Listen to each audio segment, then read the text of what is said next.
Phil Keoghan, The Amazing Race, just received its 21st Emmy nomination for a reality competition program. Does it ever get old for you guys? No, I think we're getting more excited about it because we are continuing to be a part of the mix of what's considered the best reality shows. So it's almost like that's our measure of, are we still hitting the mark, and are we still part of people's reality television watching? So it's something that we never get blasé about because we're striving to be there with the best shows, and there's some good ones out there, and I think for us to still be in the mix is pretty awesome. Yeah, because since the category was introduced, you guys have been nominated every year when you've been eligible. You only just missed 4 years ago when you didn't air in the cycle. So, what do you think it says about race and its longevity? Because some of the shows you were nominated against 20 years ago are no longer around or fallen out, and some of the your current competition just started a couple of years ago, you know? It's interesting, right? Like we've gone through all of that. The shows that we were nominated with early on, a lot of those shows just no longer exist. And I think we must have the record for the most nominations in the Yeah. category. I don't know what would be second, but I mean, Top Chef has been nominated many, many times, and Idol was for a long, long time, and of course Survivor for a while. But yeah, it's a testament to the team. It's a testament to the consistency. And I think that's one of the hardest things to do. A lot of reality shows have come and gone, I think, because some don't have that ability to sustain over a long period of time, meaning they start to look a little tired because there's nowhere to really go with the format or with the look of the show. And so it can start to feel like it's a rinse and repeat. And with our show, I feel like we do have a huge advantage in the fact that we can actually put something fresh and original up every year, every season, and then you put a new cast in there. All shows can put in a new cast, but not all shows can have a really completely fresh approach, fresh challenges the way that we can. I do marvel at the shows who have sustained and who don't necessarily have the same ability to keep fresh, because they're going back to a stage, and yet some of them have still managed to keep fresh elements in the shows. It's not easy. It's not easy to just every year just to keep doing that, and in our case over decades, and that comes down to having really good people in your team. Mhm. And well, this past TV year was really special for Race because you guys aired two seasons in 1 year for the first time Yeah. in I think 8 years, and it came about because of the strikes last year because you guys had filmed a season in 2022 that was supposed to air as season 35, but because of the writer's strike, CBS wanted 90-minute episodes for the fall, so you guys were already in pre-production for the new season last summer, and you guys Yeah. decided to film that with 90-minute episodes in mind, and that Yes. aired as season 35 in the fall. And the one from 2022 aired this past spring as season 36. Kind of confusing, but what went into that decision to swap seasons like that? Well, I think I believe it was Amy, the president of CBS, who came up with the idea of trying the 90s, and it was a risk, like were people going to be able to sit down and watch an hour and a half of Survivor and an hour and a half of Amazing Race, and it was a risk that paid off. And for us, I think it's helped the show a lot, because a lot of times we're really having to go in and having to trim out stuff that we really would love to keep. We hear a lot from viewers that they want to see more of the world. A lot of times I feel like we've had to shortchange them on being able to sit on shots or to give real context to where we are. part of the writing, I write with one of the other producers, and part of the thing that we're trying to do constantly is give the viewer some context as to why are we in, say, Thailand doing what we're doing? Like, what's the reason for us being there and having them do this challenge? That context is hugely important, and I think becoming more and more important as viewers become more and more discerning. They're wanting more out of what they're watching. I think gone are the days where you could just put up pretty shots and or some exciting challenge and be like, oh, that'll do, and people will tune in. You've got to give as much as you can give to the viewer and give them as much of a takeaway. So that 90 really opened and facilitated the ability for us to do that. It hasn't changed necessarily that much in terms of, like, it's not like we're shooting for a longer period of time or we're making major changes to how we shoot the show.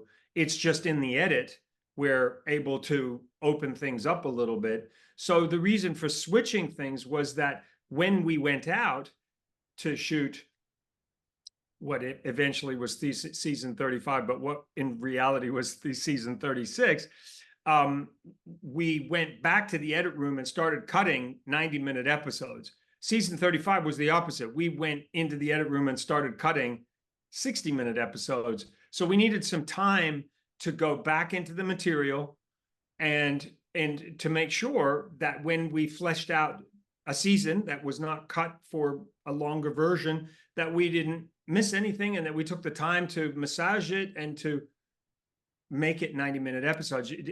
It's not an easy thing to do. Normally, as you would imagine, when you cut a show, you're taking an enormous amount of material, figuring out your story arcs and everything, and then you're slowly compressing over a period of time as you get your cuts, and then you're slowly getting down to time. And as you're getting down to time and you're having to fit inside this box of a specific time down to the second, you're having to pull out things and trim in places that you wouldn't necessarily want to, but it's tricky. And if you go down and then you suddenly go, oh, hold on a second, we need to go back out. It's like, where do you pull it out? And what are you going to put back in? And then it's like a house of cards. You know, you pull one piece out and then boom, that piece falls down. And then you're like, okay, I'll build that back up. And then, so it's tricky. It's tricky. So we needed the time to be able to massage what were locked cuts at 60 to then go and make lock cuts at 90. Right. I would also imagine it was probably also more exciting to start from scratch with what is now season 35, because the COVID restrictions were lifted. So we had the return of the commercial flights that season. You guys went back to Europe, which didn't happen in season 36. And so how exciting was that to be able to explore more of the world that you couldn't for a couple seasons because of the restrictions? It's super exciting. And I think the fans let us know. And, you know, there were some fans who like, for what eventually was season 36, some fans were like, I can't believe you only went to, yeah, so I feel like some casual fans might not know about the change to switch. Yeah, and we talked about it a lot. I had one person, I responded to somebody online and they were like, why did you only go to these places and, you know, you didn't go around the world and all of that? And so and why did you switch seasons? So I explained why, and then they wrote back, well, it would have been nice to know. And I said, well, I'm happy to give you a personal message, but I can assure you, I have done a lot of publicity about this. Google exists.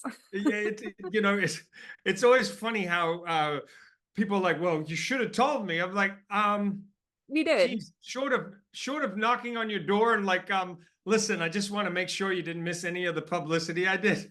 So, but you know, our loyal fans are very aware, and some of our fans, they know so much. It's unbelievable how much they know. And we have very good fans. Like, our fans are generally, you're always going to get people who want to do spoilers and be giving things away.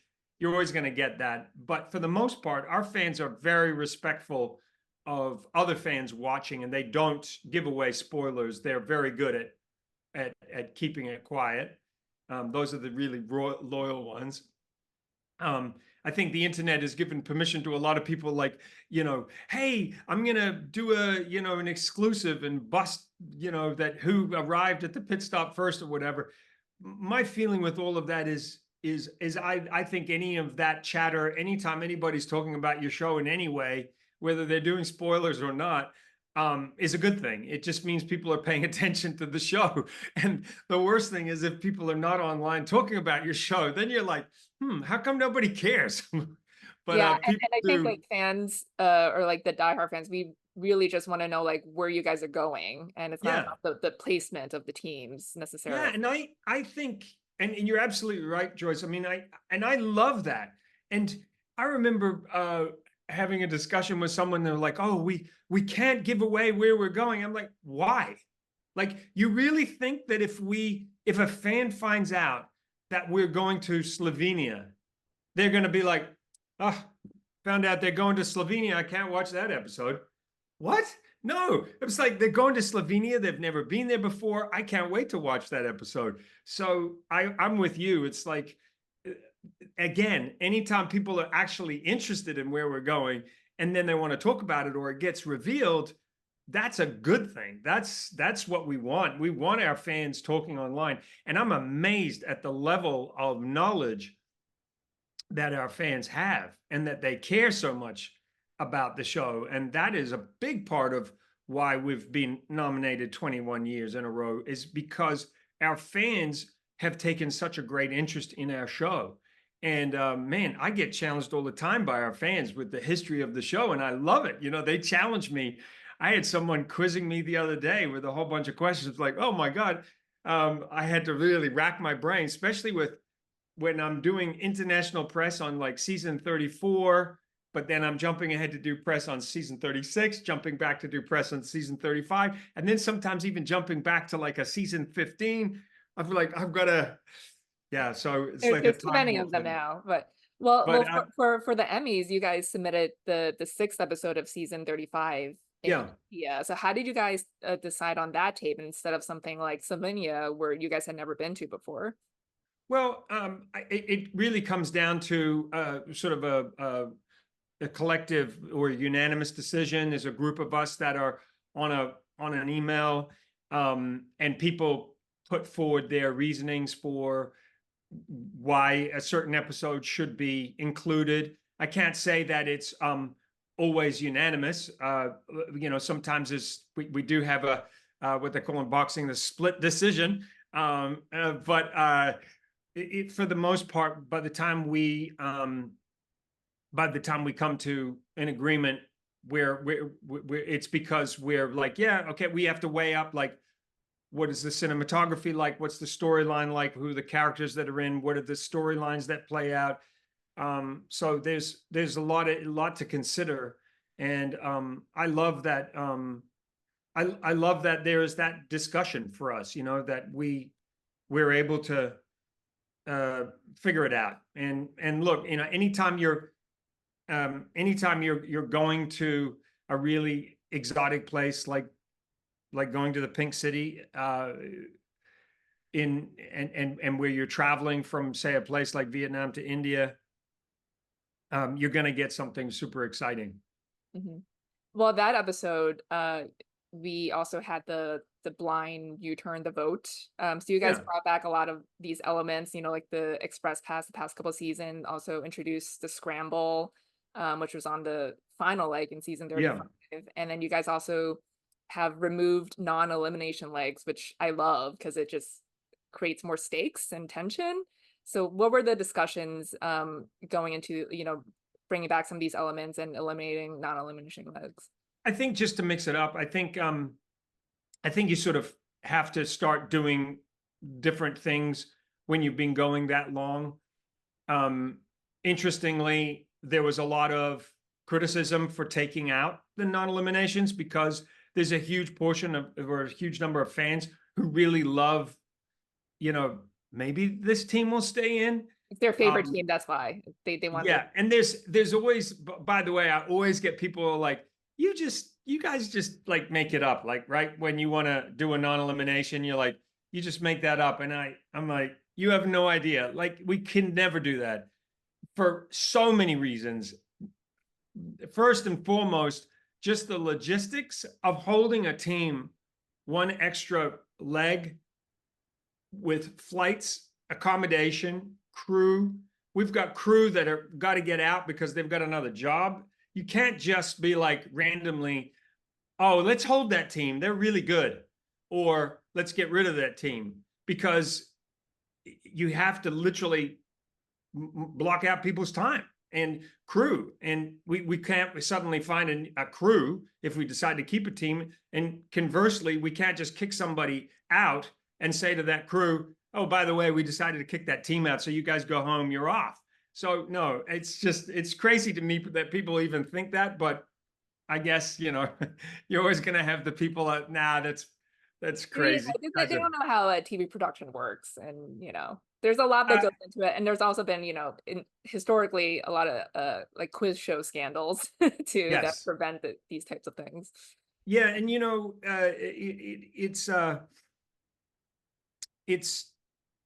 it's, it's nice that people are taking such a deep interest in the show, but I read some of the theories from people and I'm like, are you out of your mind? Like, do you have any idea like what the ramifications of that would be? So sometimes it's just funny. Sometimes it's actually just it's almost laughable. But I do like reading the feedback from fans, and I know that they loved that we got around the world again. I love that that we got back to airports, and I love when fans get into conversations with other fans to squash conspiracy theories or whatever because they know enough to be able to defend certain things on our behalf. I love watching that because that's like I could just sit back and watch and like no, and here's the fan correcting them. Like someone was like, why would you only go around South America and the Caribbean and then a fan will quickly jump in and go, do you have any idea what it costs to charter a jet? Do you have any idea how challenging it is to make a television show when there's COVID around and all the checks? It's like another production on top of a production. So I love And that. you guys had chartered planes for what, like 3 seasons because of COVID already. So And yeah. I let's not even talk about, the costs of that, people have said for a long time, oh, why haven't you guys just like chartered a plane to go around the world before? It's super expensive. I mean, airlines Also, the have a airport drama is one of the best parts of the show. I totally agree with you. So, and then someone got on and said to somebody, look, because I had said it somewhere in the press, no charter means no Amazing Race. So it's either nothing because we can't do it on commercial. So it's either there is no season, or we'll give you a season, but it's going to be different because we're dealing with some pandemic. So then the fans get on and go, you know what? I think I like the idea that we could still have Amazing Yeah, Race. I thought you guys adapted really well to COVID because when that hit, because you guys were mid-production, you guys had shut down. I'm like, are they ever gonna pick back up? Like, can we ever film again when, things were very dire, but you guys found a way. Yeah, and you think about it, big difference between us trying to keep a production going and say a studio show in the Valley, right? Like you can really control that environment. That's a bubble. That's a bubble, exactly. Our bubble being the world, it's way harder. it's really nuts, I mean, it's I'm so proud of the team. I'm trying to think of a show that had as many logistical challenges as we had trying to produce a show during a pandemic. I'm trying to think of anything that was with that many people in that many places. And it's not just touring because you have the tasks too. Yeah, you mean your day starts with going to get tested, and then everybody who is at the challenges all of those people who are technically outside our bubble, then they have to be tested. And then you need time to get the results back. And then you driving to the location and you find out that somebody at the challenge just got COVID.